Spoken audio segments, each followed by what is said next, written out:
Halo, Assalamualaikum warahmatullahi wabarakatuh. Salam Pramuka. Perkenalkan, nama saya Aditya Despanel dengan NIM 2130 111002. Baiklah, saya kali ini akan menjelaskan apa sih itu Pramuka terkait dengan ujian akhir semester mata kuliah Pramuka. Let's go.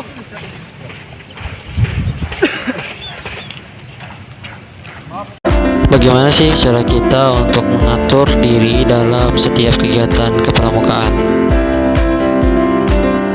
Pertama, untuk mengetahui dan mendalami dasar-dasar dari ilmu kepramukaan. Yang kedua, menciptakan generasi muda yang mampu memaksimalkan setiap potensi yang ada dalam dirinya.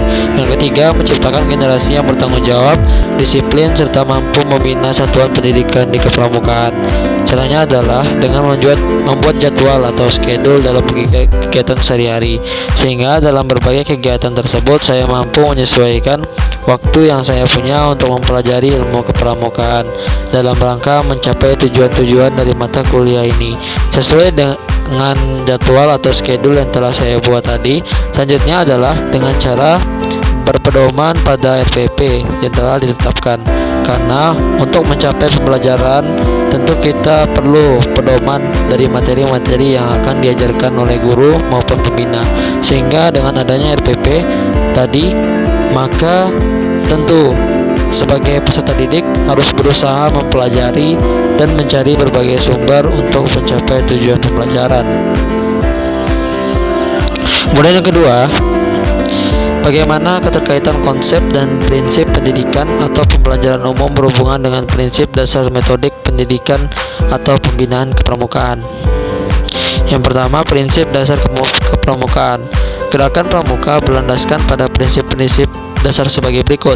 Yang pertama, iman dan takwa kepada Tuhan Yang Maha Esa. Yang kedua, peduli terhadap bangsa dan tanah air, sesama hidup dan alam. Yang ketiga, peduli terhadap dirinya pribadi.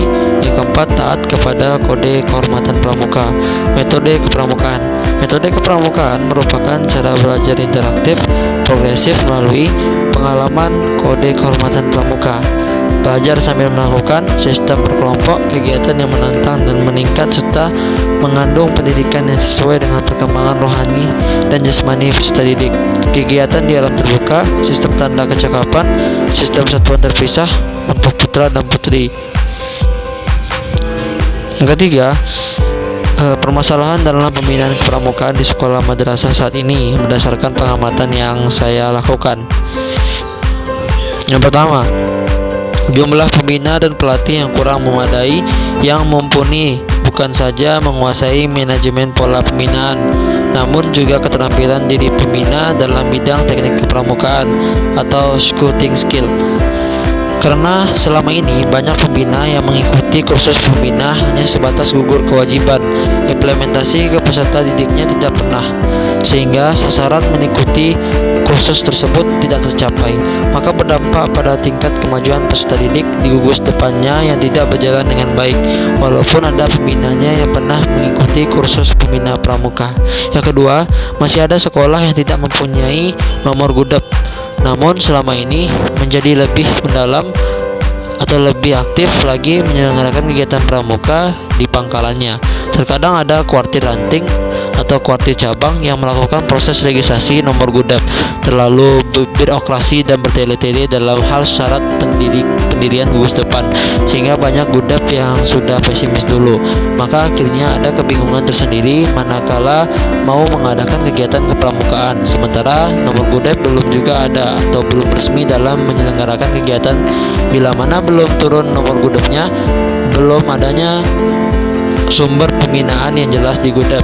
Memang di antara aturan Undang-Undang Nomor 10 Tahun 2012 ADART Kegerakan Pramuka juga telah digariskan bahwa sumber keuangan pramuka khususnya di gugus depan adalah bersumber dari peran serta peserta didik itu sendiri melalui tentu iuran gugus depan di setiap bulannya yang besarannya disesuaikan dengan kemampuan peserta didik itu sendiri. Namun kenyataan di lapangan tidaklah mudah seperti membalikan telapak tangan. Banyak persoalan lain walau jelas-jelas diatur dalam SKU di semua golongan juga setia membayar iuran gugus depan. Pada kenyataannya, tidak berjalan juga dengan baik. Bahkan ada pihak orang tua peserta didik yang menganggap iuran gugus depan itu adalah pungutan liar, sehingga ada beberapa pembina yang memberhentikan iuran tersebut. Yang keempat, permasalahannya ialah kurangnya sarana dan prasarana. Sarana dan prasarana merupakan salah satu penunjang penting dalam suatu proses pendidikan kepramukaan, karena dalam pelaksanaan praktek kegiatan membutuhkan alat-alat yang digunakan dalam proses latihan kepramukaan. Contohnya seperti tongkat, tali temali, tenda lapangan. Yang keempat ialah bagaimana ide yang saya lakukan dalam mengatasi masalah dalam pembinaan kepramukaan di sekolah madrasah tersebut di masa depan. Yaitu yang pertama, menciptakan suasana belajar yang kondusif, kreatif, inovatif, dan menyenangkan. Dalam hal ini, masalah dalam kegiatan kepramukaan akan berkurang. Tidak menutup kemungkinan menghilangkan segala kejenuhan dalam proses pembinaan kepramukaan di sekolah ataupun di madrasah. Yang kedua, memilih pembina yang berkualitas dalam pendidikan pramuka. Maksudnya adalah jikalau seseorang pembina hanya sebagai pembina yang biasa-biasa saja, mendapat suatu masalah, tentu ia akan mengalami kesulitan dalam mengatasi permasalahannya. Namun jikalau pembina yang mendidik itu memiliki kualitas dan kuantitas yang di atas rata-rata, maka masalah yang ada tersebut bukanlah suatu masalah yang berarti baginya. Yang ketiga, melengkapi segala fasilitas dan prasarana yang dibutuhkan. Masalah seringkali muncul akibat tidak adanya alat-alat yang dibutuhkan dalam proses pembinaan kepramukaan di suatu sekolah, sehingga hal ini dapat menghambat perkembangan dan kemahiran dalam seorang peserta didik dalam kepramukaan. Terima kasih banyak telah menyaksikan tugas akhir pramukaan. Semoga dengan kita belajar pramuka kita bisa tahu dan dapat kita terapkan dalam kehidupan kita sehari-hari apa yang terkandung dalam pramuka tersebut. Tidak hanya dalam hal itu, di dalam Al-Quran juga terdapat banyak Al-Quran, ayat-ayat Allah yang menjelaskan tentang pramuka. Jadi semoga Ana berharap kepada teman-teman semua selalu tetap semangat. Semoga nilai UAS kita selalu yang terbaik dan menghasilkan IPK yang terbaik juga, membuat bangga orang tua. Wassalamualaikum warahmatullahi wabarakatuh.